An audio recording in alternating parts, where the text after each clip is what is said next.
Hello there, dear friends, and welcome once again to the Relaxed Fantasy Review. On this channel, we spend our time looking at fantasy of all sorts, from movies to video games to books, and applying the characters within into the tabletop game Dungeons & Dragons 5th Edition. Today, though, we're going to be looking at a core mechanic of Dungeons & Dragons itself, one of the strangest and most controversial classes that you can play in the game, specifically the Warlock.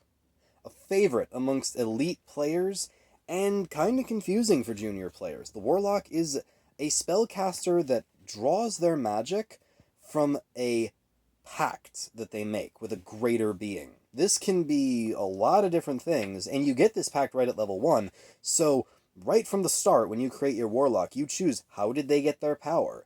From a great eldritch being, from the Fae, from a demon, from a genie. There's lots of different options. And honestly, their magic is unique. Almost no other class has magic like the Warlock, but let's look exactly how that works and how it all stacks up. Now, first of all, the Warlock has a hit die of d8, meaning that they actually are less squishy than other spellcasters. Sorcerers and wizards only get d6s, and the Warlock can stand up with people like the Rogue and the Bard when it comes to their hit die. So 8 out of 10 for that. They also have proficiency in light armor. Only light armor, but it's nice to see a spellcaster that has armor. So 7 out of 10. It'd be great if they had shields or medium. Obviously heavy would be a bit of a stretch, but even light gives them a bit of a buff. And they get proficiency in all simple weapons. All spellcasters have proficiency in some weapons, but they get their pick of, simple weapons, both ranged and melee. So they really get a lot of variety here. 7 out of 10 for the weapons. No tool proficiencies, unfortunately, for the Warlock, as standard. So 5 out of 10. No big boost there at all. Then there's saving throws. Wisdom and Charisma. Wisdom is possibly the most useful, and Charisma is a pretty decent one to have. So 10 out of 10 and 8 out of 10 for their saving throws. Then their skills. They get 2 skills, which is pretty standard, out of a list of 7, which is also pretty standard. 8 out of 10 and 7 out of 10 for those skills and the variety of options. And then they get Pact Magic. This is their specialization, which chooses how they got their power. They are charisma-based magical casters, similar to the sorcerer, and the pact magic power is weird. Let me explain it.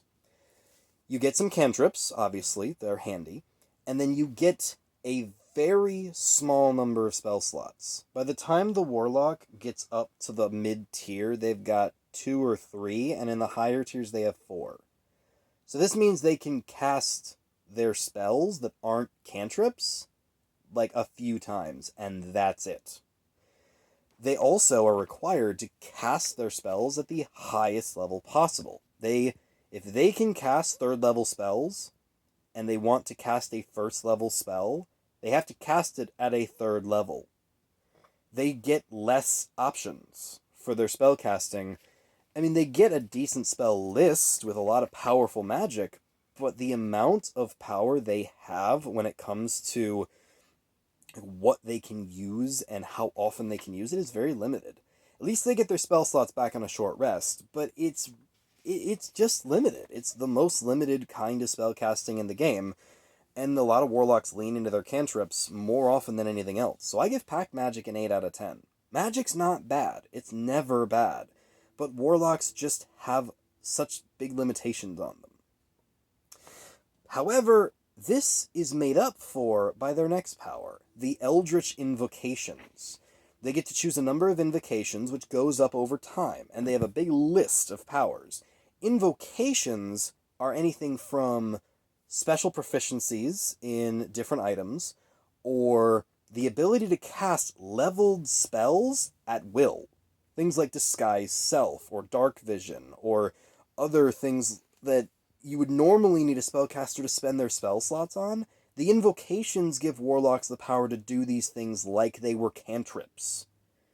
So if you really want to buff up your spell list, essentially invocations let you take lower level spells and turn them into cantrips. and that's pretty amazing. This is where the Warlock shines. And if you don't want to buff up your spells list with more spells that you can use at will, you can also power up your Eldritch Blast, which is your main damage-dealing cantrip, with extra powered invocations, or give yourself extra senses, like Dark Vision that can see in magical darkness, which is incredible. There's a lot of options here. Things that add to your armor, things that make you harder to hit, and if people hit you, that do extra damage.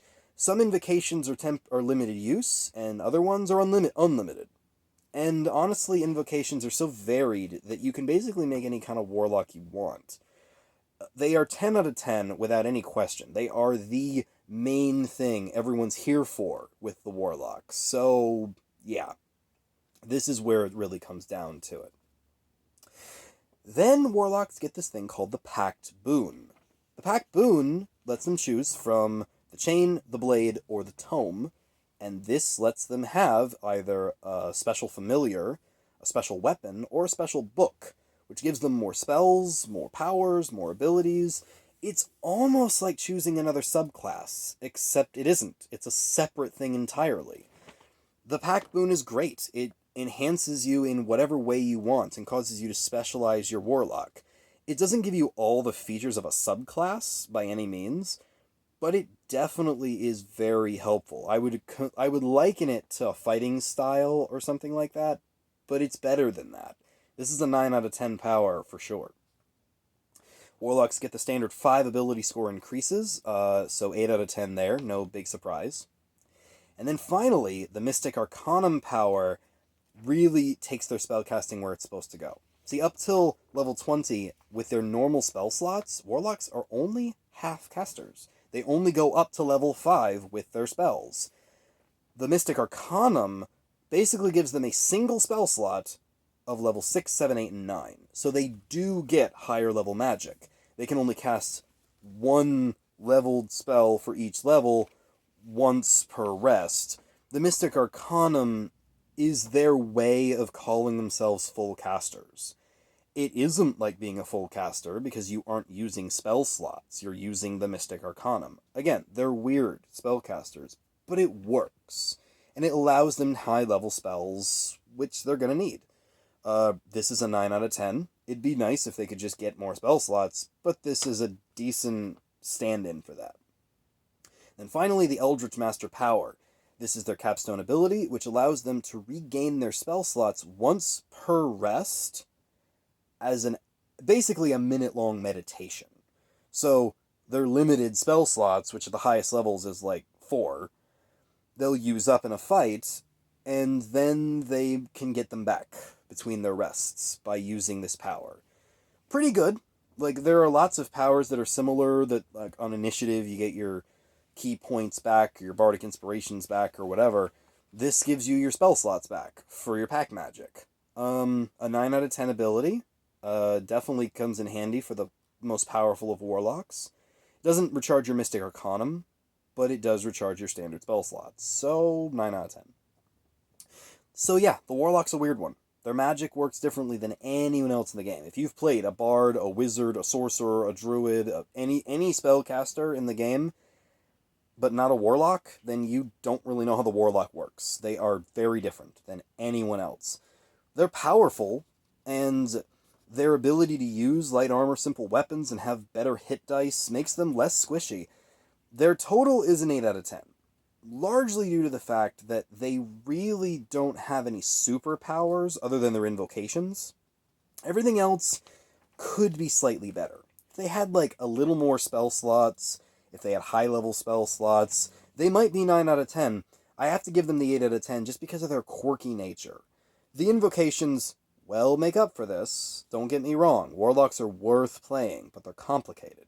Study them hard before you give them a try. This has been the Relaxed Fantasy Review. If you enjoyed the video, please like and subscribe down below, and keep your eyes out for the remaining class reviews coming up very soon.